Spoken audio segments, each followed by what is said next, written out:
are live in the present tense with Sam Stewart on 91.7 FM, WNJR Washington, and online at WNJR.org. Folks, we have got a great episode lined up for you tonight. Our last episode before our spring break here at WNJ. The baseball team will be heading down to Florida, and we've got a great episode tonight to talk about that trip, as well as baseball in general, the World Baseball Classic, and of course, some life stuff as well. Last time on the show, we had Steven Rizak, and like I said, tonight my guest offers to provide an amazing show as well. I'm really excited to have this guest on tonight. So let's go ahead and introduce my guest on the show tonight. Is a senior from Windsor, California, out of Windsor High School. Everyone welcome on the show tonight, Cam Hayman. Cam, how are you doing tonight? Absolutely wonderful. How are you? I am doing fantastic. Excited that we were finally able to make this happen. Known you for a long time. No doubt we'll have some good discussion tonight. So let's get right into it. Presidents sit at 7-2 right now. We've got a big week in Florida coming up. We've got some good teams on the docket, some ranked teams. Johns Hopkins, Wisconsin, Stevens Point is just at number 3 right now. Worcester was ranked just a week ago. So we're playing some good programs. Cam, what do you think of the President's season so far, and what do you want to see out of the team in Florida? I think so far, we kind of got off to a little bit of a cold start. Our offense is just starting to heat up, as was evident against Geneva over the weekend. So I think once we get rolling, I think we'll be a pretty good team to contend for like the postseason later on. But just to get rolling, I think that our offense getting moving was huge, and I think our pitching starting to get dialed in as well. So I think we're pretty good we're looking pretty good going into Florida. I think in Florida, what I want to see probably most out of the team, kind of where we're at right now, is like we have a lot of young guys, and I think no doubt we're going to see some good players. Wisconsin, Stevens Point, they beat us last year, although by a small margin. John Hopkins, no doubt, is going to be a good program. Worcester is kind of a big rivalry game for us. Got a little chippy last year, so I think those moments, and we've talked about this before, Kim, where things get a little bit haywire, a little bit out of control. You know, maybe we give up a few runs in an inning. I want to see how we bounce back, how we respond, because I think we have a lot of young guys, and I think like people are going to get tested. And so far, I think people have responded really well. But in the heat in Florida, when you're tired versus those really good teams, like it can make or break a team. So I'd like to see us stick together and keep fighting in those moments. 100%, and that's kind of what defines a winning team, though, is your resiliency. So. Yeah, I agree, and I think to me this year, and I feel like me and Horvath talked about this in the season opener, a little bit of season 6 here on the present tense. I feel like this team has got, a lot of guys who really do believe in themselves. Like we've got, sometimes like we were talking about, it can be difficult balancing egos and guys who believe they should be in. But I feel like we have a really competitive group this year. A lot of guys who are competitors and really worked hard this offseason. And I don't know, what do you think of the team's makeup this year compared to other years? Because I feel like this is one of the best teams I've been on in my time here. I think the way that all the classes are starting to gel together is something that's really going to help us down the road. And I think it's no longer kind of one guy doing jobs or things like that. It's a community effort, I think, at this point. So I think it's one to the next, and once you're called on, guys are prepared to go do their job, and they're going to do their job well. And I think one thing that we've seen, we talked to Tomsick and Fox before that Pitt, or after that Pitt Greensburg game. We obviously talked to Horvath before the season, and Sammy and LaDuca as well. But I think that this year with, no Henry Littman, who's been pitching well for St. Louis at the D1 level, no Nick Drake, who was a really reliable arm. He actually pitched in the World Series his freshman year, so he had the experience to go deep, Maybe we can get Nick Drake on for an alumni episode, we'll see. But I feel like we have a lot of guys who don't have as much experience, and because of that, I think it's more of a community effort pitching-wise, at least I would say. Because I feel like, on the hitter side, I don't really know what goes in and out of their daily stuff, you know what I mean? But I feel like pitching-wise, like with guys like Henry, J-Mo, who's at Ohio State now, Nick Drake, like those starters who are consistently going 8 or 9 innings, like we've had to step up as a bullpen. I feel like a lot more. I feel like we've done pretty well so far. You look at like Baldwin Wallace, like we had to go to the bullpen heavy, and the guys stepped up and performed. Some innings at Case got picked up. You know what I mean? DiMatteo and Pierce threw great at Case. So I don't know. I feel like it's more of a community effort, like you said this time. I don't know if you have anything else to add. No, absolutely. I think it's just basically whenever guys have the number called upon, they're ready to go, and they do their job. They do their job well. So I think that's what's going to help us down the road. And one thing I've always respected about our program is, when I was in high school, like our JV team ripped off a big win streak, and like our coach came in because he was mad at us at something we did at practice or something, and he was like, "Oh, this JV, no one cares about you." But I feel like Coach Mountain, he really includes the JV and the young guys, and he wants to get them reps, and he cares about their reps as well. Like in Florida, like our JV games felt really hyped up, mostly because we were really ready to play last year. But like, I don't know. To me, at least, I feel like when Coach Mountain says like, okay, we got to get 2 more wins tomorrow. Let's go keep this momentum going. Like he's talking about it like it's a varsity game, but it's a JV game against West Liberty or Point Park, which are very good teams, but like they're not varsity games that count per se. But like it's like, okay, we got to keep this win streak going, and he includes the JV in that. And I think as a program we've gotten better at including all the classes as part of the success, if that makes sense. 100%, absolutely. I think it's more so we're playing against ourselves. We are against other teams. I think that's what helps us down the road, and that's what helps us come together as a team. That's what helps guys get exposure and experience that they need. Is you're just playing against yourself at the end of the day. Yeah. I think another way to think about it, and Coach Mountain said this at the beginning of the year, is playing against the game. Like we're not playing against another team. Like I think you saw like yesterday we were playing good, and I think we were up, but I think at times like we kind of lost focus. You know what I mean? Like. It's almost like you're not playing against the other team. If you're winning 10-0, you're not playing against the score. You're playing against yourself to try to keep being the best player you can be. If that makes sense, you know what I mean? Oh, absolutely. And I feel like that's a key for when you play teams. They're like those top. Like we're gonna play Wisconsin's team at this point. We're gonna play. You have to compete against. If it's a team that on paper you should be, or if it's a team on paper that should beat you. If you're looking at it like on paper wins, record, that sort of thing, ranking. You can't look at it. You have to play against the game and play the against game you can. Because baseball's funny like that. You can't run the clock out. You can't set up a strategy to just deny the other man their chance. Although there is the pitch clock nowadays. Maybe we'll talk about that a little bit later. But I feel like, for me, honestly, like playing against the game, it takes away that idea of like, it's a nameless, faceless opponent, and that opponent is playing baseball just like you are. And you're trying to play the game of baseball the best you can. Because if you look at it, like, you get so hyped up for what's, like, I feel like, to be honest with you, Greensburg played a great thing against some great players. I feel like with the amount of talent we have and the amount of talent, we should have won that game by more. The amount of opportunities we have. But it was after Baldwin Wallace, which is a big hype game. It was hyped up by the media, you know what I mean? And like everyone was like out of the game, and this was a Tuesday night game that, it was cold, not many fans were there, if that makes sense. I think you have to stay consistent throughout those things. You know what I mean? 100%. I think consistency and effort is a huge thing. And as long as you're giving the same effort game in and game out, I think that at that point, like I said earlier, you compete against yourself, you can be very successful in that regard. Yeah, I agree with that. Well, let's get to know you a little bit, Cam. Obviously, big week down in Florida next week, and we look forward to see the Presidents play. But I was going to get to know my guests on the present tense, allow the audience to get to know them as well. So, Cam, when did you fall in love with the game of baseball? Oh, that's a wonderful question. Thank you. So, when I was really young, when I was a kid, my parents bought me like a little baseball onesie. It's like kind of just because I was a boy and like it was boys play sports, and that was like a sport that boys play. It's baseball. And as I got older, I got a little tee and a football bat and a football, and I could start like standing up, so I could start taking swings, and that was just kind of when I started getting involved with baseball, and then by default I started playing t-ball, and then t-ball turned into rec leagues and so on and so forth, and that's kind of when I fell in love with it. It was just from a young age. It was just like something that I did. You're also pretty big into wrestling, right? Yeah. Yeah, I remember. And I heard something you also were into tap dancing? Ballroom dancing. Ballroom dancing. So what's the story behind that? Okay, so as much as I don't want to admit this, my mom was right. Mom, if you're hearing this, you were right.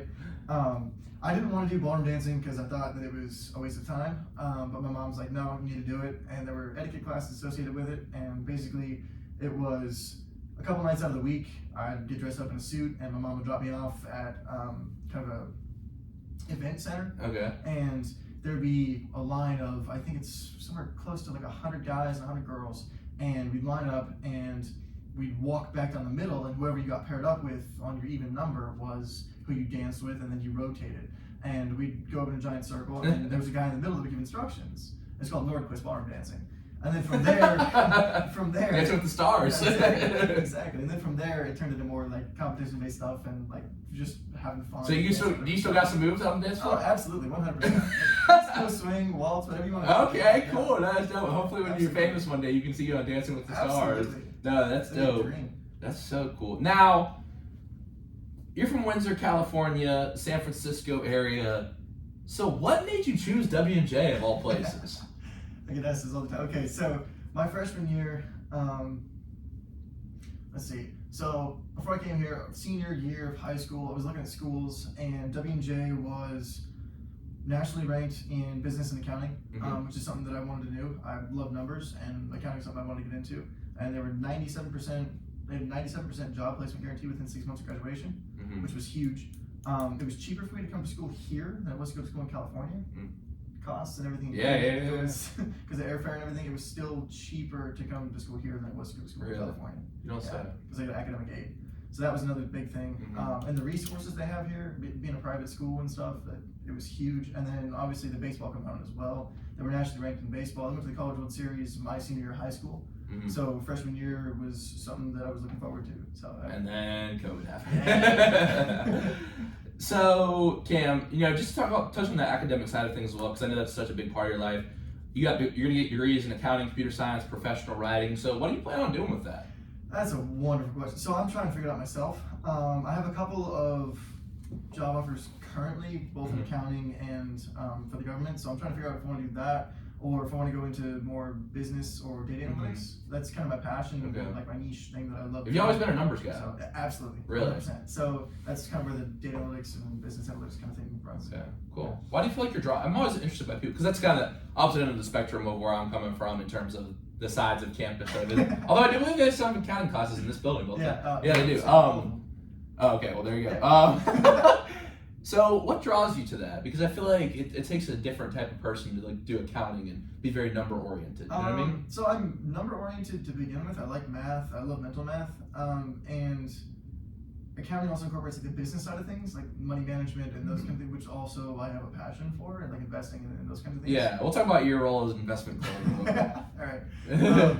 But basically, I don't know. I love accounting because I love numbers and I love the business side of things and the money management side of things. And I also want to see what goes on behind the scenes. I'm curious as to how people make business decisions, what goes into big corporations investing money where, and those kinds of things. And the only way to see that outside of being a CEO or an investor, which I can't be yet because I don't have the experience or the money, is to go into accounting. And so that's kind of why I want to do that sort of things. I want to see how the world works from a financial perspective, and the only way to see that is to go behind the scenes. Yeah, funny story about Cam's mental math. We were at a guest speaker one time, and he asked a question, Trey Tipton, and he asked a question, and you were like, bam, like that, like that, like that. And it was funny because he was like, what? Like,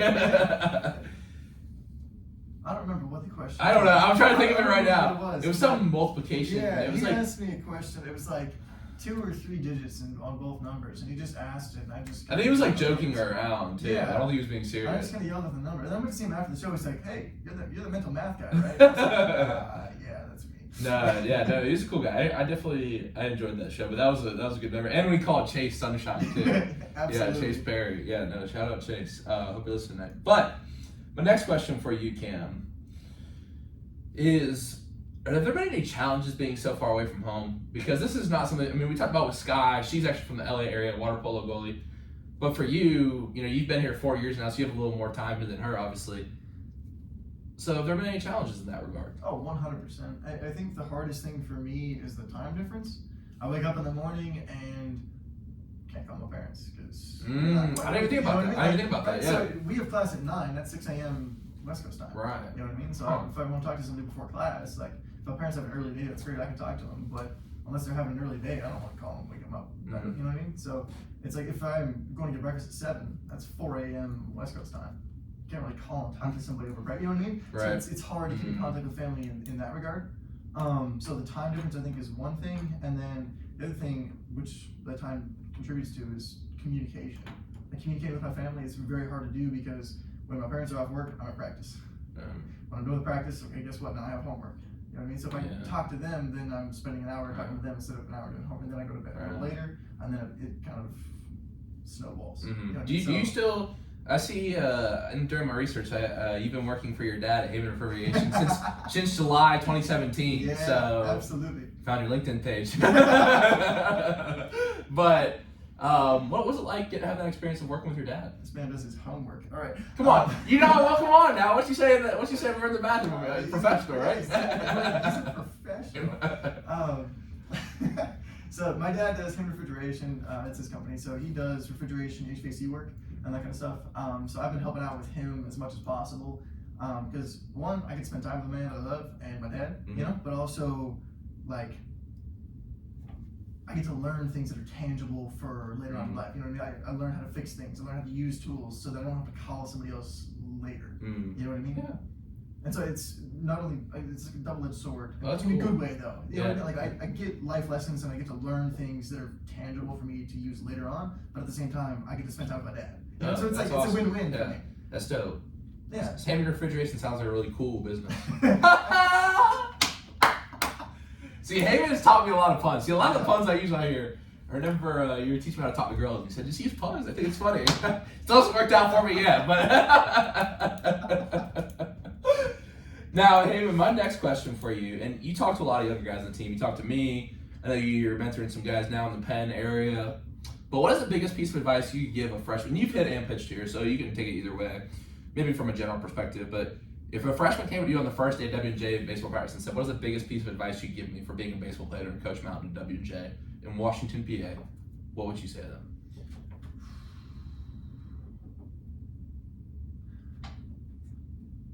That's a fantastic question. Thank you. God, you're asking really good questions. All right. Thank you. So, advice I give to a freshman in terms of playing under Coach Mount would be consistency and effort. The more consistent you give effort, the more opportunities you'll earn. The more opportunities you'll earn, the greater chance you have of playing in the long run. Because the more stats you can get underneath your belt, the greater chance you have of playing later when the pressure counts. And when you play when the pressure counts and you succeed, guess what? Now you bring yourself an opportunity. So I think it's consistency and effort, and he takes note of all the little things. So if you do the little things correctly and do the little things right, be it carrying yourself on the field or giving effort every play, or even in live BP, diving for a ball, something like that. Or when it comes to pitcher's work, getting your running in, as much as it sucks, get your running in. You know what I mean? Or things like that that show that you're taking it seriously and you're committing your time and your effort to it. I think he will start to buy in, he will start to believe in you a little more, and which will in turn give you more opportunities down the road. So I think that would be my advice to freshmen, is consistency and effort. No, I agree. And I think, too, you hit on something there. It's like the moments, having the stats build over your pressure. And I think it goes both, like, if you have bad games, still being able to, like, come back the next day and perform. Or maybe you have a streak of 3 or 4. Like, he's going to look to see how you respond maybe on that 5th outing. 100%. You know what I mean? Maybe. No matter how long it takes. You know what I mean? 100%. You got to stay with it. And that's consistency and effort. Yeah. Like, that's the cool part about baseball, though, is baseball's a long-term sport. Yeah, it is. If you look at the average length guys play in MLB, whatever, it's a lot longer than the NFL. It's a lot longer than the NBA. It's a lot longer than all the other sports because of like the nature of baseball. So that is a good point. No, and especially 40-game season, exactly. fall season, preseason, exactly. If you think about spring how many break seasons trip. Basketball have, I mean, sure you can go to basketball terms, whatever. I mean, football has one season. Yeah. Baseball, you have the spring season, that's like the actual season, but then you have summer ball, you have fall ball. You ever heard about fall or spring ball for football? Like, I guess that's the XFL right now.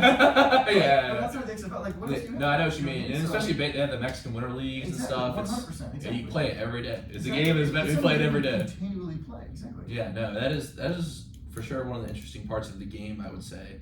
Now, Hayman, to talk about your story a little bit deeper, you've dealt with some injuries here. We've talked about, we've been away from home, both of us, and we've kind of related some stories about dealing with adversity and things like that. But if you want, you can describe your injuries in your own words. And how did you manage to get through those times? Because I know, like, at one point you were kind of paralyzed in your left, you were paralyzed in your left leg. You had some major back issues.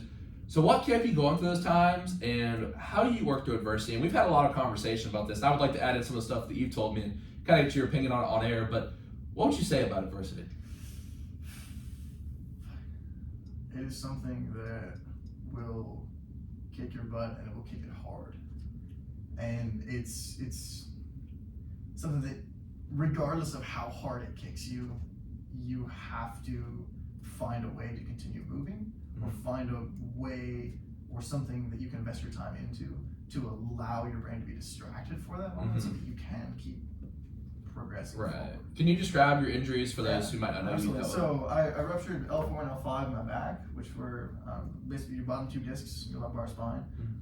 So I tore those discs completely in half, and the way it was described to me in the office here at Washington Health Systems was basically the jelly that was in those discs went down in my left hip socket, compressed the central nerves in my left leg, and turned off all motor function and feeling in my left leg. So I did a dry needle test, put a needle in the bottom of my foot, couldn't feel it. So I lost all motor function and all feeling in my left leg. and then obviously had to deal with the spinal issues as well. So I couldn't. So how did you get through being? I mean, how did you fix that issue in your left leg? It's one of those things they told me I had 3 options. 1, let it be. 2, get injections. 3, get surgery. If I get surgery and it happens again, then I'm going to only get weaker over time and require more surgeries down the road, which is not really worth it at my age, because at the time I was 19. So that was crossed off the list, which leaves me 2 more: either get injections or I can just let it be. And they told me that if it dries and recedes, it'll take the pressure off the nerve, which my feeling will come back on my leg. So I didn't think that injections were the right way to go, and they advised me that if I do get injections, that I will likely suffer the long-term consequences and become dependent on it, if that makes sense. So that kind of crossed off my list, and they told me that if I went the surgery route or injections route, that this is the guy told me, you're starting to become older, you're starting to think about this now, I know you're in college, but you want to have kids one day, and you want to bend down to pick them up, you want to hold them up, you want to spin them in circles, whatever. Yeah, think about that. If you want to do that, don't get injections, don't get surgery, don't play baseball, let it be, or go get surgery and commit to rehab, stop playing baseball, and just figure your life out. And at 19 years old, that's a big, those are heavy words. Yeah, really. So I'm guessing it just receded, right? Oh, 100%. Okay. Yeah. So I let it be. So I didn't get surgery, I didn't get injections, I just let it be. And then letting it be over time, it receded and dried, and basically I got the feeling back in my leg. So I learned to walk again on parallel bars. That's crazy. Now, one thing you were talking about is like distracting your mind. This is, I'm not gonna lie, Cam Hayman has seen me at some of my lowest moments. And this is something you've always told me. So what type of things do you put your mind to when you're struggling mentally? Sounds really dumb, but if you take it minute by minute, hour by hour, you break it down to smaller things, you turn small wins into bigger wins. Does that make sense? So if you find little goals for yourself, like one goal I had for myself was touching my toes. Like just because I couldn't bend over, I couldn't bend my back, but being able to put my foot up on a desk and tie my shoe, that was a goal for me. And every day, the closer I got to that goal, the more I counted as a win. And until I was able to put my shoe on myself and then tie my own shoe, I was like, okay, cool, that's a win, cross it off the list. But it's creating small victories for yourself gives you a sense of accomplishment. And whether that's just making your bed in the morning, so when you come back every day, like, oh, you had a long day, maybe you got your bucket that day and it sucked, and you didn't do as well as you were hoping to, or you didn't achieve your goal, but you come back, your bed's made. That's a win. You sit down and you're like, oh, my bed's made. You know what I mean? It distracts your mind. Instead of laying down, oh, your bed's a mess, and you flatten it, today sucked. No, you sit down and go, oh, hey, my bed's made. Oh, wow, I did good. Oh, all right. And then when you go to bed, you have a little sense of accomplishment. And so it's distracting your mind in that regard, doing the little things and taking care, like brushing your teeth. Make sure you get a shower in the morning, or make sure you get a shower before you go to bed, so you feel good. And it's those little things of taking care of your body in that regard that help your mind and help your body in the long term. Yeah, that's good stuff. And one, we have a lot of metaphors that we talk about, and I was writing some down tonight. There was only a few I wanted to ask about, because we've had some good discussions. And one metaphor you talked about is the metaphor of falling at max speed. Do you remember that one? Yeah. Yes. So, and we were talking about grabbing branches or grabbing whatever. Maybe you don't have a parachute. Maybe your parachute, your plan in life has gone down the drain. It's gone to hell, to use blunt words. And can you just explain that metaphor? Because I was gonna try to explain it, but you can explain it, like of slowing yourself at maximum velocity. Maybe you're just really struggling in life. You're going downhill fast. What does that metaphor of trying to slow yourself from maximum velocity mean to you? Max speed is essentially like you cannot get any lower. You've pretty much hit rock bottom, and you're just falling and falling and falling and falling. Like, you know, terminal velocity is physics, whatever. Like, I mean, I don't assume that, bro. I don't know what that means. It means you're going really fast. Exactly. So it means you can't fall any faster than you are currently. Okay. And the only way to basically get your feet underneath is to slow yourself down. And how do you slow yourself down? Well, any way possible. So when you're falling, whatever you see, you reach out for, you grab onto, or you just let hit you because you're trying to slow yourself down. And I think one thing that I got out of that is whenever you're going through a rough time, like it's not like you can't create friction outside you internally. You cannot do it by yourself. You got to have that support system. Like maybe it's a friend. Maybe that's one thing that slows you down. Maybe maybe that's a little parachute. Maybe that's a little branch you can grab onto. Maybe a teammate. You know what I mean? maybe just going out and hanging with some friends. And I think sometimes we feel like we have to figure it all by ourselves.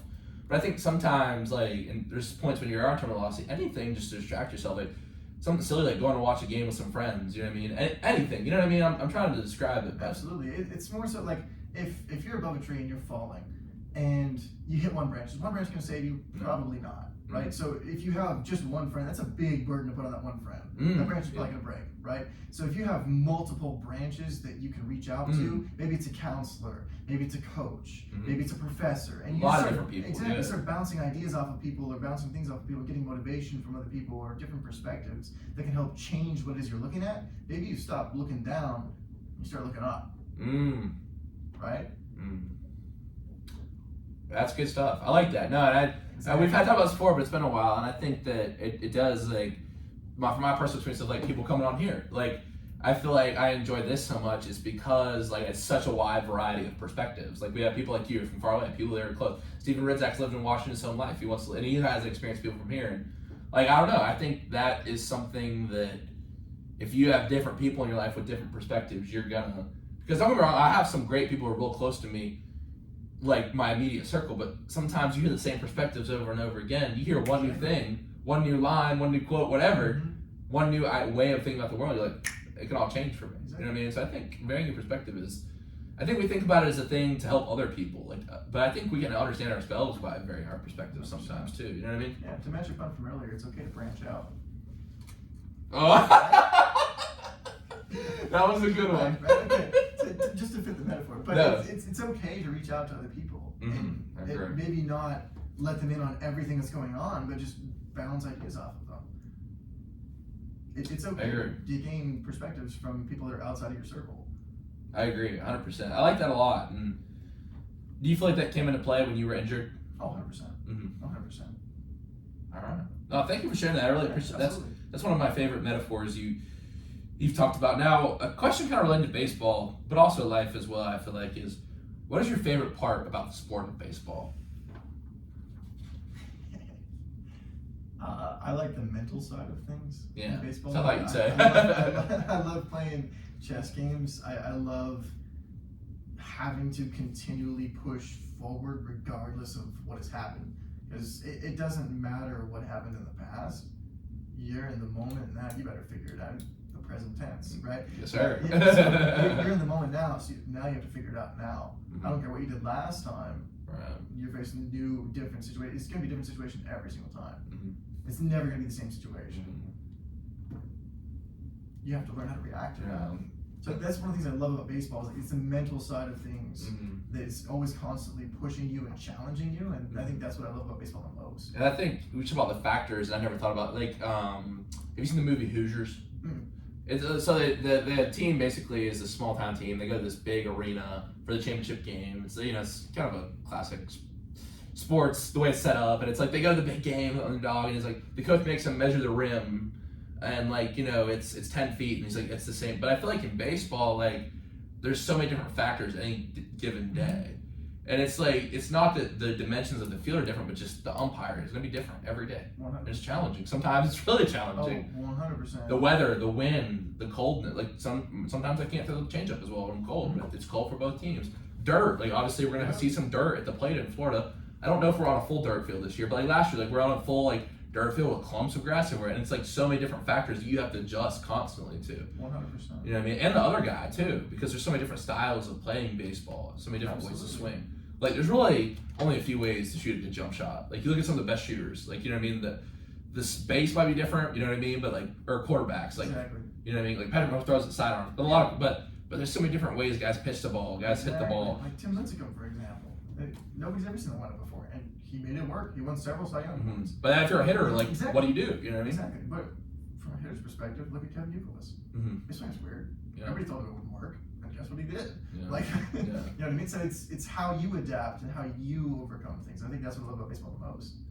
And also life lessons. No, I agree. Now, what's the most difficult part of baseball? And we kind of talked about this a little bit. I think the point I said earlier of consistency and effort, I think that's also the hardest part. And I think that's one of the reasons why I suggested it earlier. If you can master that early on and make it a habit, then you'll be successful later. But I think it's also the hardest part is consistency and effort. Like, you're tired, you don't want to do it. Maybe you pulled an all-nighter because you had a project, an exam, or maybe you're tired, or maybe your arm hurts, or something's going on internally, or maybe something happened to like a family member at home, and you have to work through it because you're between the lines. Yeah.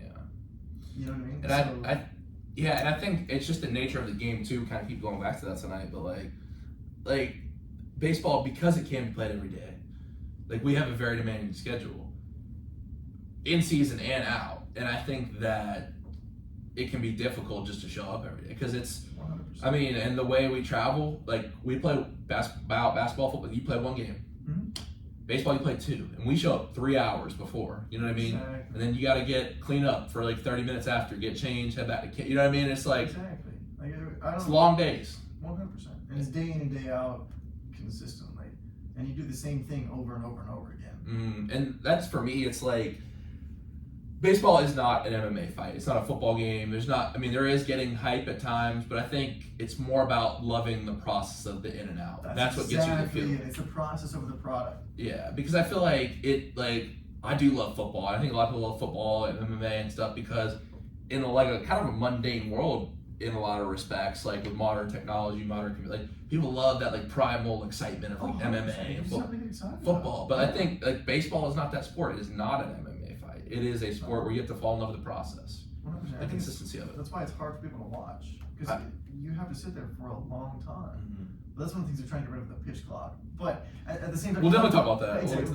But at the same time, like, it's 9 innings. You're gonna be there for anywhere from 2 to 4 hours. I mean, look at the game that was it? I don't know who played. The two teams that played for 24 hours. I saw that. It was Dennison and right? someone. Yeah, Dennison somebody. Right? How do you stay locked in for that long? You know what I mean? Like a basketball game, maybe you have overtime, or maybe you have double overtime. I mean, wrestling, you get double overtime, but then what after that? You know what I mean?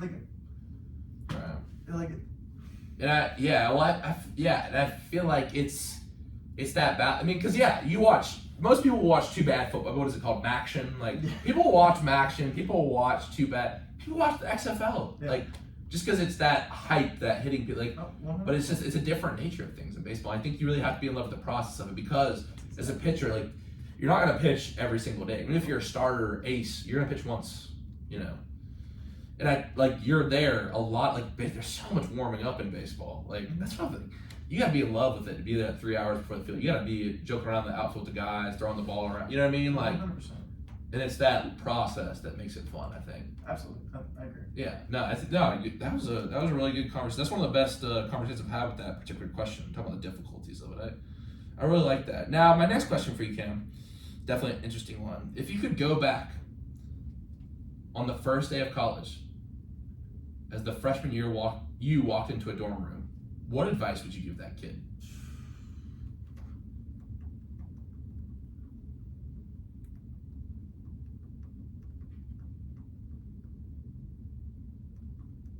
Wow. You said bring some good questions for you tonight. You definitely did. This is why I don't tell people the questions for the show. You get it now, right? 100%. All right.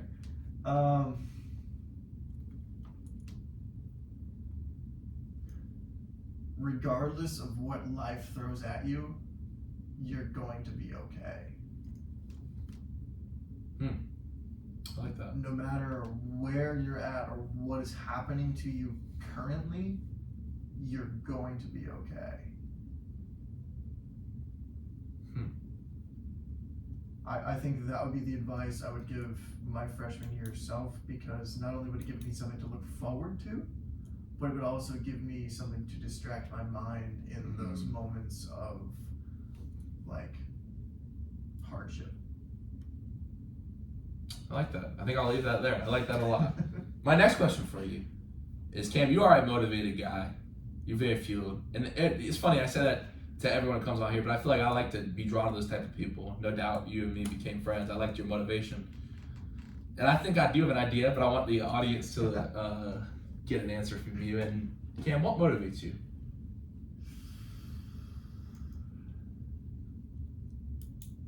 Life is short, man. Life is way too short. I'm looking for like a little more in-depth answer. No, that's pretty in-depth. life is short. Mm-hmm.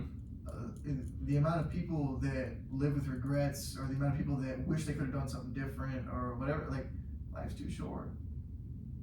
You know what I mean? Mm-hmm. You may walk off the curb tomorrow and get hit by a bus. Nobody knows. Mm-hmm. You know what I mean? But especially by that automatic cross man down there. Well, exactly. No, that's scary. No. Yeah. But it's one of the things that drives me is like, how do you want people to remember you? Life's short. If you were to die tomorrow, how would you want people to remember you? That's actually my next question, so you can answer it right now. How do you want people to remember you? I'd say it's a grinder. That is one thing, regardless of circumstances, that remained positive and was willing to help other people regardless of my own circumstance. I think that's how I prefer to be remembered, is like somebody that consistently gave their best effort regardless of the task. I like that. And maybe I'm jumping to this conclusion here, but you were a link mentor, you're RA, which are different positions in school, basically help people who are younger than you. Yeah. Does that have to do with like that idea of wanting to help people and be there for people? 100%. And I think that as a freshman, I need a little bit of guidance, and I didn't quite have it all figured out, as no one does when they're freshmen. So everybody has a learning curve, but if you can learn from somebody else's mistakes and somebody else's experiences, you can accelerate that process. So I want to be a catalyst in the learning process for them coming into freshman year, because I want them to do better than I did when I was a freshman. And it was about that process of helping them through things. I wanted them to do better than I did. Because if I knew that they were doing better than I did, then I knew they had a good experience, or they had a good freshman year, or they were capable, or allow themselves to realize that they were capable of so much more. And that's why I'm an RA, that's why I was a link mentor. It's what I want to do, is to help freshmen, or to help the younger, like first year, second year, whatever students, realize that they have the potential to do whatever it is they want. And they have the resources. Cure your resources. Do with it as much as you possibly can, or whatever you would like to get from it. I think there's something powerful in realizing that you can do something on your own. You're given 100%. The capability. And I think we're just talking about David Goggins, we both watched. And I'm reading his new book, never finished his second book, which is really dark, and it really dives into his mind. And one thing he said to his mom in his speech was, "Thank you, Mom, for when I fell, not picking me back up, 100%. Letting me stand up." Yeah, it's like, because you have when you are able to find out you can stand up, and you get people to motivate you. 100%. Because I think motivation, you're not pulling someone up. You're I think the best motivate, because there's this whole culture of motivational speakers now, the good ones make people realize that they can motivate themselves. 100%. Well, it's like a baby. When you first learned how to stand up, what did everybody do? They clapped and cheered, right? You fell over, it's okay, get back up. And so what did you do? You stood back up. You know what I mean? They didn't pick you up. No, 100%. But they cheered you on. They let you know that you were capable of that. And once you figured it out, it's like, shoo, this is pretty cool. Right. And you go to take a step and you fall over. And it's like, go, do it. And so you stand up. Interesting how we lose that. Walk, you know what I mean? But as you get older, that becomes expected of you. But you need to look back and realize you figured it out for yourself as a kid. Nobody held your hand. I mean, maybe if you were learning how to walk, they held your hands and helped you walk. But same thing as learning how to ride a bike. I mean, they can only help you for so long. You have to realize that you yourself learned and you taught yourself how to do that. So if you can get back in touch with that, you can realize you can do anything. I like that metaphor. I'm writing that down right now. Now, my next question. Let's go with this one next. All right. What is something in your life that you are proud of? It's in my life I'm proud of.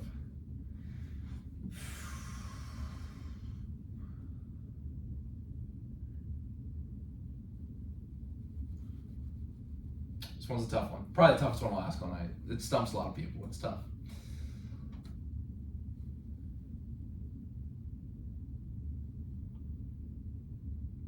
I have to say my effort. I would agree with that. I don't think much else from a material standpoint or from an accomplishment standpoint. I think more so the biggest thing for me is effort. I think that's the thing that I'm most proud of in my life. I feel like I don't have much else to be proud of outside of my effort, because my effort's the one thing that I can control. You can't control who gives you what award. You can't control what happens to you based off of like your grades or based off of your performance athletically or anything in that regard. You can only control your effort and your time that you put in. So I think that's something that I'm the most proud of is my effort that I put into things, because I don't think there's much else. I like that. All right, now my last kind of question in the deep segment here, kind of these deep dive questions, we'll get some fun stuff in a little bit, is if your life were a book or movie, what would it be titled? Ooh. This is a really tough one to be put on the spot with. Although it's created some very good answers.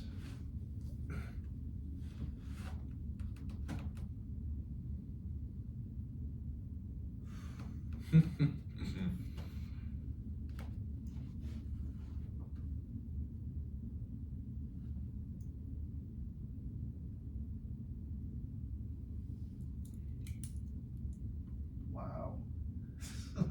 Stuff. For this one, I've allowed people before to say I can't do it right now. You can give me an answer later. I'll say keep moving. 2 words. Okay. Keep moving. I read that. I'd watch that. I've faced so much adversity in my life that is something that has been a constant, is I have to keep moving. Otherwise, I don't know what's going to happen. So, and I don't want to think about that. Yeah, no, so I like that. The more you keep moving, the more you have a greater chance of figuring out not only what it is you want to do with your life, but you give yourself a chance to be successful, I think. And you're not limiting yourself in any capacity if you do that. I like that a lot. Thank you for the answer. I appreciate that. Now let's get to some fun stuff. Right, I do want to ask you some fun questions as well. Thank you for those answers. That was a great segment. Now, my first question of the night for you is, if you had tickets to a front row concert, middle seat, any artist throughout history, dead or alive, who are you going to see? I didn't say the questions were getting easier. I just said they weren't as deep. Oh, wow.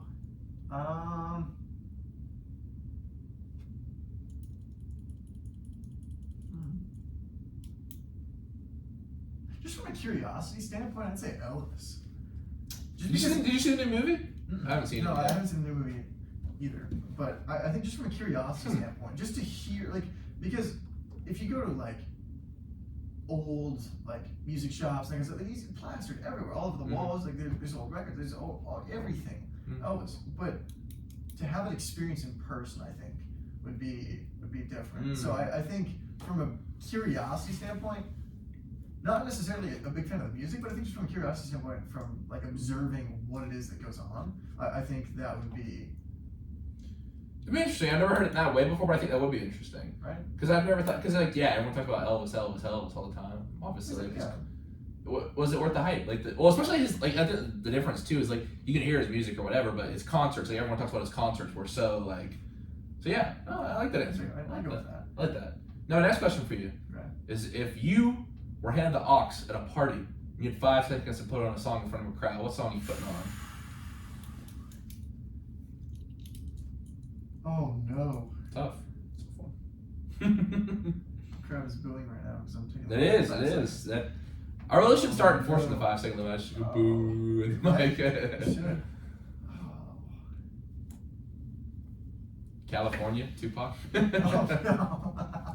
No, that'd be bad. I don't know. I think if I was presented like if it was like a row of songs, I have like 600, 700 songs on my phone. If it was just like a row of like 8 songs, I could pick one from there that people would enjoy. But I think from like feeling out the crowd from that standpoint and like not knowing quite what to play off the top of my head. Well, I feel like I'm envisioning you at a party in California, so I was thinking like some E40 maybe, like Tell Me Where to Go. 100%. The Game, like Hate It or Love It, Hate It or Love It by The Game. Okay. Who's the best Cali rapper? Maybe that's a better question for you. No, I'm gonna go with of all time. I don't know. I don't want to say all time because I haven't listened to that much old rap, but I don't know. Who would you go with? We'll flip it on you. Who would you go? Kendrick. Okay. I believe is he from LA? I think so. Yeah. Oh, he's from Compton. That's right, Compton. Yeah. Okay, Compton, which is different than LA, I believe. Yeah, it's a little outside. Yeah, but no, I'd go with Kendrick. Okay. Because I know we talked about, like, you said, like, the game. You Yeah. said I think from the Bay, I'd say probably. Is that Too Short? Is Too Short from the Yeah, Bay? Too Short, Mac Dre, or E40. E40. They're all from the Bay, so Yeah, right. something like that. I love E40. I remember Golden Yeah. State Warriors, and they had this cool commercial with Draymond Green, E40. Like, E40. E40's a No, he is a legend. I like Yeah. E40's music. Yeah. I rock with E40 for sure. Now, my next question for you is if you could spend an entire day with any athlete, dead or alive, who would you spend it with?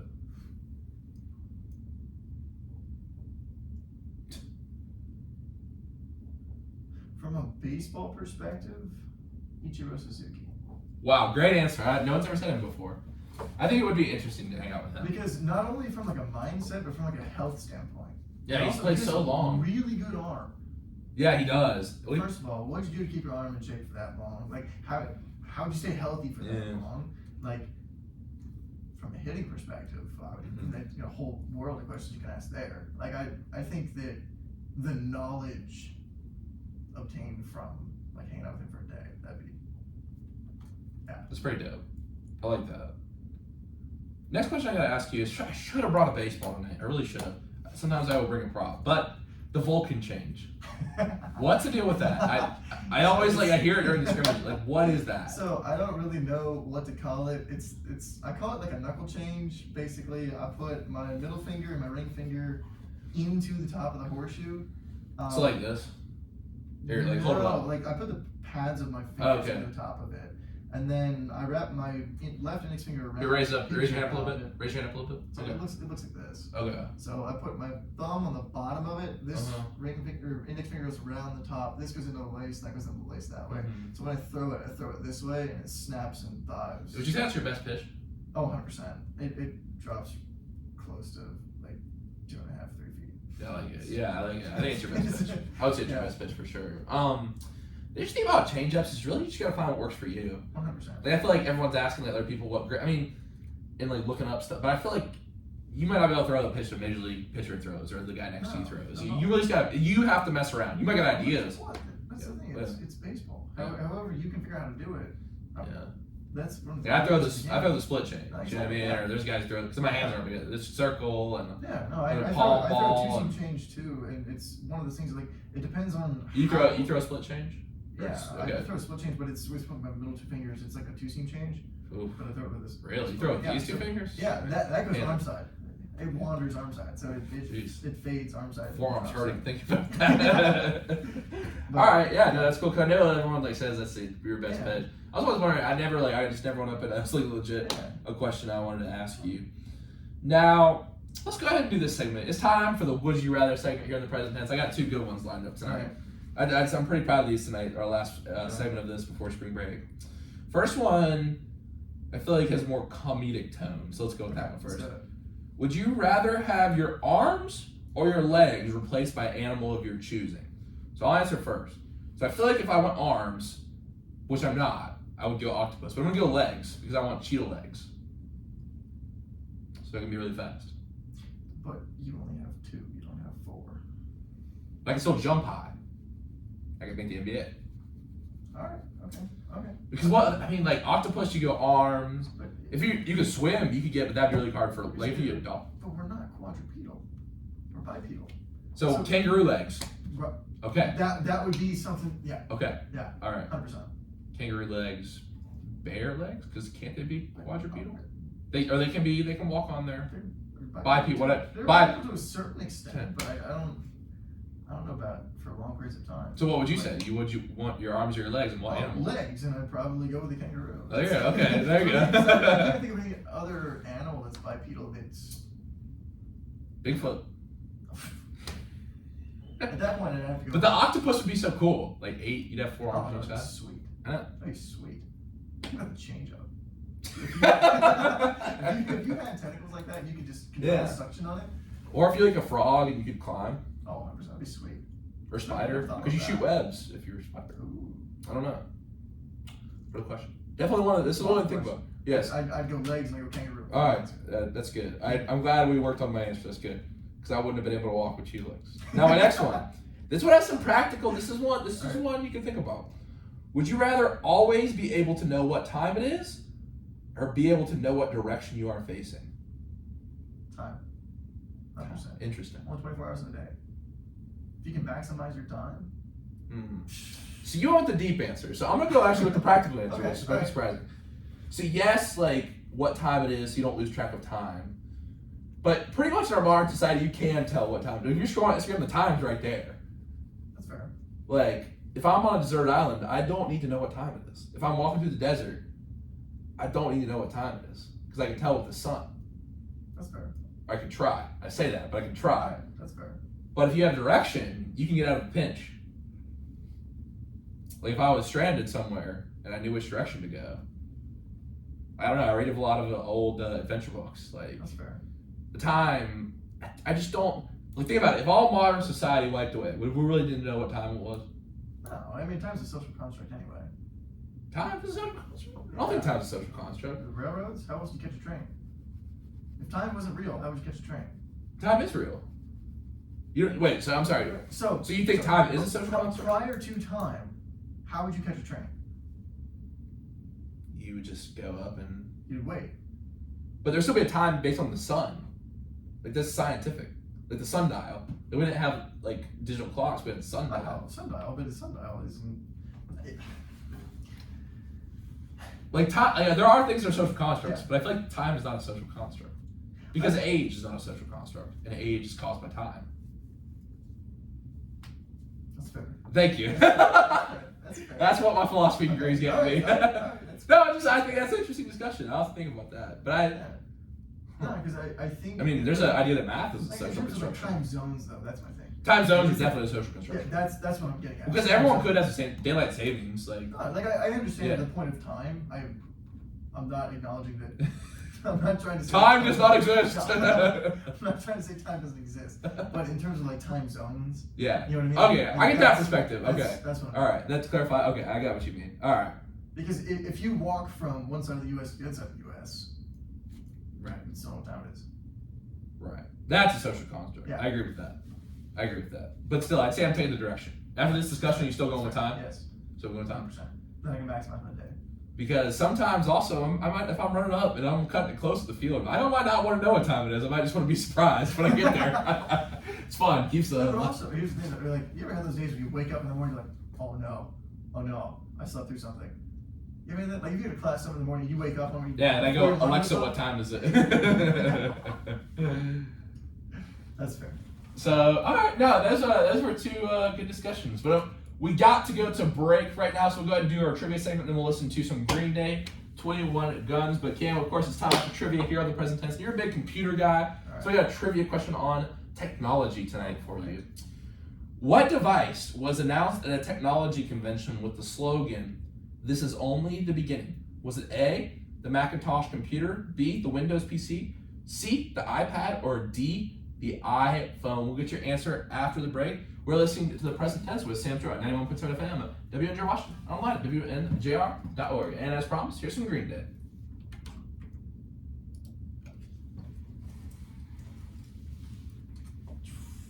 That's a good question. It's a tough one. Sometimes I'll really throw softballs, but I found this one.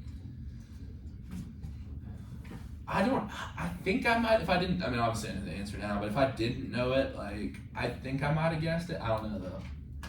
Like, you know those, like, big, like, reveals they have, like, new products companies do? I'm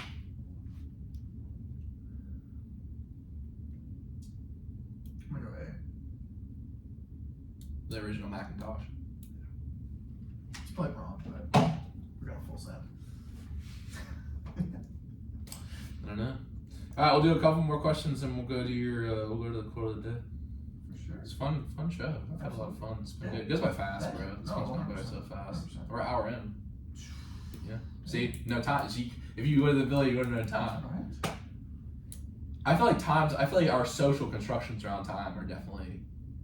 I mean, social construct, like how we build the world around time is definitely. 100%. But I think that's why I want to know time.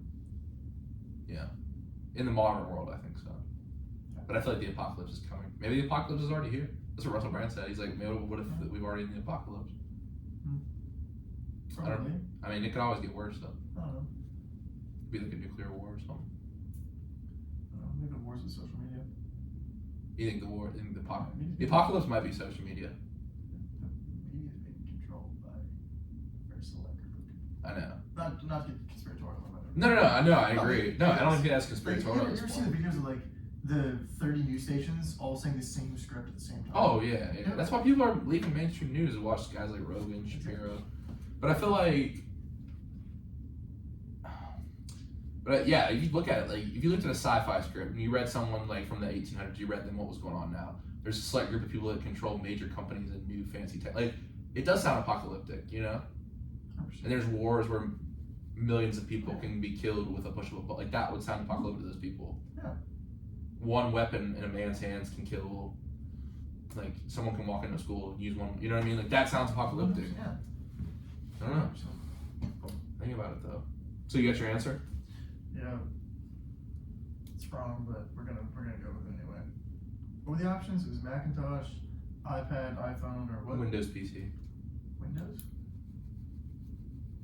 Wasn't Windows.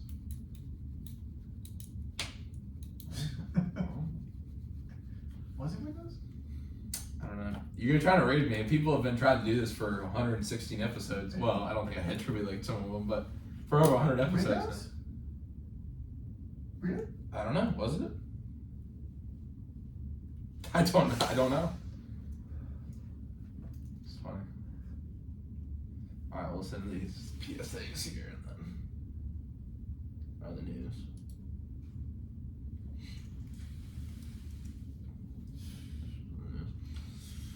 Yeah, I think that idea of like using like people to, because I think so much like we need to hear like diverse perspectives because it like benefits other people. I mean, yeah, but there's also another way to look at it. It's like, okay, if I can learn from all these other people in their, like, why do people tell their stories? You know what I mean? And that's, I'm making a documentary on storytelling right now. It's like like why do we? Yeah, I can't believe I haven't even told you about that. Yeah, it's like, yeah, I'm interviewing like Katie Hahn for journalism, like sweet. My friend Kylie for art, Dr. Wolf, he's philosophy of language. That's sweet. Yeah, I'm trying to think who else. Oh, the music professor for like storytelling through music. Mm-hmm. So yeah, that's what I know. Documentary is different than this, bro. Like interview, because like we're just like, I just want to get good content in an hour, have some fun. Like, so I could like if I was using this for a documentary, I'd take like this whole hour, maybe use like 1 minute. You know what I mean? Like, and you're looking for quotable because things. You want the specific thing. And like I like, so I'll put in like a 30-second clip right now. I'm like I want the quick cuts. You know what I mean? Because it's like people like I feel like. This long, like it's just like bang, bang, bang. I want me doing something and then me like moving to the next location, and it's like, you know what I mean? Like, it's like that balance between like just so random, but also I feel like if I just put, especially like an amateur documentary where the camera's not great, you're just like what? I don't know. We'll see. And then I'm trying to go to Australia this summer to make a surfing doc, so it'll be cool. What are you doing this summer? Working with your dad? I haven't figured it out yet. Probably gonna go back home and work with my dad, and then just hang out. I think, because I don't know if I go to school or I guess I don't know when the next time I see my parents is. That's on the holidays. You know what I mean? So it's like I'm gonna go back home and enjoy my time with them for as long as I can. Smart. That is smart. I didn't think about that. You know? So that's my plan. So go back home and enjoy that. I feel like this was the perfect time to do this episode. I don't know. Something felt right about tonight. I get that instinct sometimes. I'm just like, yeah, this is. I mean, you have to go with it. Yeah, you do. Ridzak's quote was, when it comes to matters dealing with people, it's better to go by the heart than the book, or something like that. It's a good one. It's a good one. I agree. It's tough though. It's tough sometimes. You go to gut.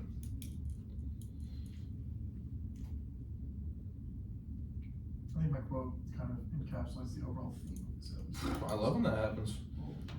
Icing on the cake. There you go. What else you got today? What else do I got? Yeah. Tonight? Like today? Like, oh, no. I don't know. I don't know. Game time decision. I'm a game time decision.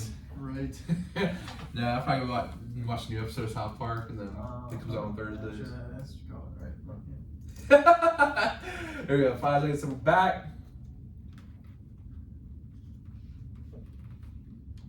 We are back on the present tense with Sam Stewart, 91.7 FM at WNJR Washington, and online at WNJR.org. Today we're talking with senior pitcher Cam Hayman. And we had our trivia segment before the break, and the trivia question for tonight, since Cam has a computer science degree or will be getting one very soon, what device was announced at a technology convention and the slogan was, "This is only the beginning"? Was it the Macintosh computer, Windows PC, iPad, or iPhone? I'm gonna go with A. Macintosh. I'm sorry, that's incorrect. It's actually the iPhone. Really? 2007. This is only the beginning. And what do they know? It was only the beginning. Yeah. Yeah, I would have read the date, but obviously I think that would have gave it away. Probably. Would have gave it away. Probably. You know, have you ever heard of the lottery problem? It's a philosophical problem. I didn't even think I was going to talk about it tonight, but it's very interesting. I just kind of want to talk about it here. So if you go and buy a lottery ticket, would you say, if it's the Powerball, 1 in 30 million, would you say that you don't have a chance of winning the lottery? I mean, statistically, there's always a chance. Right, so you would say there's a chance. Yeah. Okay. Now, are you going to have the money?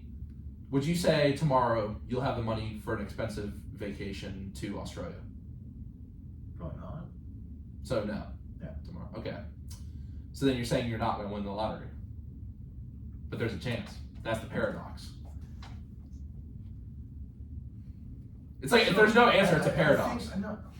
I think, in a literal sense, realistically, I would admit right out of the gate, I don't think I'm going to win. Right, and you would say I'm not going to win. No. And I don't know. I just wanted to talk. I don't think you win at all. It's interesting on here because like I was like, it's a paradox where like you're planning something not to happen even though there's a chance. Not planning, you're saying it's not going to happen. Yeah. Even though, I mean, realistically, money. now if you're not thinking about in philosophical terms, like yeah, you would just be like, yeah, you're probably not going to win, Yeah. and something weird could happen. But if you think like philosophically, like you know what I mean? 100%. I don't know why that made me think of the eye, but it's just like I think the idea of like. I don't know. I actually don't know why I even want to talk about that, but I think it's an interesting problem. Look up the lottery problem. Look up the lottery problem. Okay, I will. Because it's the paradox of it's interesting, like how we plan out. You know what I mean? Yeah. Very interesting. But on that note, I would like to ask you, what is something you want to do? Maybe that's why I asked, because something you want to do. Something you want to do that you haven't got to do yet in your life.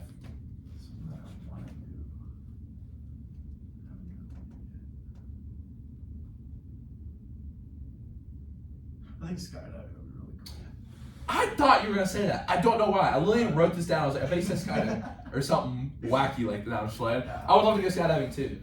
I think it'd be cool. I think just the exhilaration, the rush of doing it. Yeah. I think, but I don't think I'd be able to do it a couple of times. I think after that, it'd get old.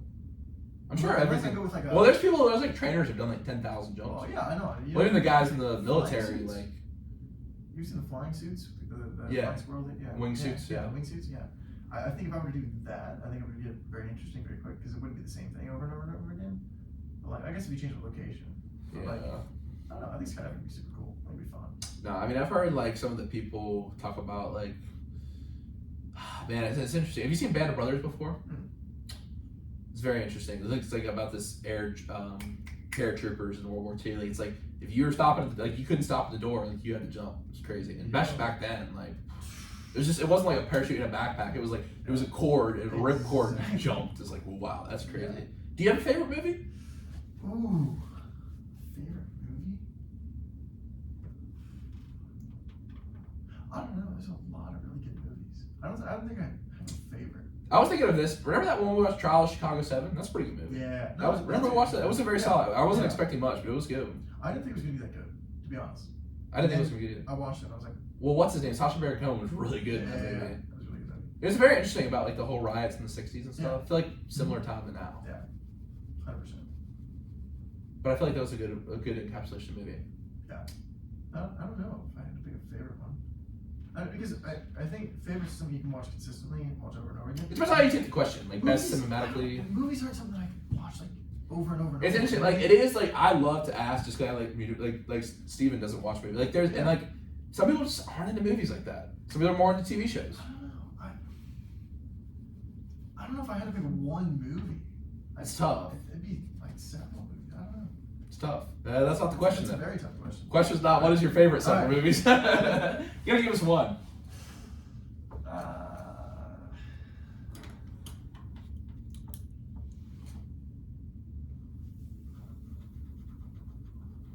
Might have That's a great answer. I thought maybe something a little bit. My favorite baseball movie is probably Field of Dreams. I think Moneyball's up there. Brad Pitt. Yeah. It's funny. Brad Pitt kind of plays the same character in every movie, Yeah, but he does it great. But he makes it work, too. He makes it work. No, I love Fight Club. Have you seen Seven before? You've seen Seven? Yeah. That's dark, bro. But it's a good movie. It's a good movie, though. Great movie. Now, my last question, I do want to ask this one tonight before we go to our quote of the day segment, is who is someone in your story that is responsible for making the person who you are today? You would not be playing college baseball. You'd not be sitting in the studio without this person. I wouldn't say it's one particular person. I mean, I guess you could consider it like my parental unit. Okay, that's fine. If you want to call it one person, that's fine. We'll go with one parental unit. Okay, I think my parents, because they gave me the opportunities to acquire knowledge and to keep that knowledge from people that have played both professionally and, like, I don't know. I think my parents. Final answer. Final answer? Correct. Because they've presented me a lot of opportunities to, like, gain knowledge of the sport that I wouldn't have had without them providing those opportunities to me. Yeah. For me, so I'd go with that. 100%. Wow. Thank you for sharing that. I appreciate that. And Cam, this has been a really fun episode, and I'm really excited for your quote of the day. You said it really goes with the themes of today, so I'm excited to hear it. So why don't you take us home? Here we go. It's from Winston Churchill. So, success is not final, failure is not fatal. It is the courage to continue that counts. Gotta keep going. Yep. We're just talking about it's a scary world out there. Scary world out there. 100%. There's a lot of failure, a lot of fear, but gotta keep moving through it. I like the title of your book. Keep moving. Yeah. Well, Cam, thank you so much for coming on tonight. We've been talking about doing this since freshman year. We're just talking about it during the break. I think this is the perfect time. I think we're both at the right time in our life to make this happen right now. And it's lived up to everything I hoped it would be. So, Cam, thank you so much for coming tonight. Good luck rest of the year, and good luck in your future, sir. Thank you, sir. Good luck to you as well, and thank you for having me on the show. I really appreciate it. Yeah, thank you once again. And folks, I hope everyone, if you're traveling for spring break, you stay safe. Everyone having fun spring break, even if you're just going home to visit family, or you're going out of the country, maybe to a different state. I just hope you have a lot of fun, relax a little bit. And folks, when we get back, I promise we will finish out this season of the Present Tense strong. I've got some great things lined up. It's been a great season so far, but we are going to finish strong. I promise you that. There are going to be big things coming. But until then, everyone have a great night. Remember to live in the present tense. And good.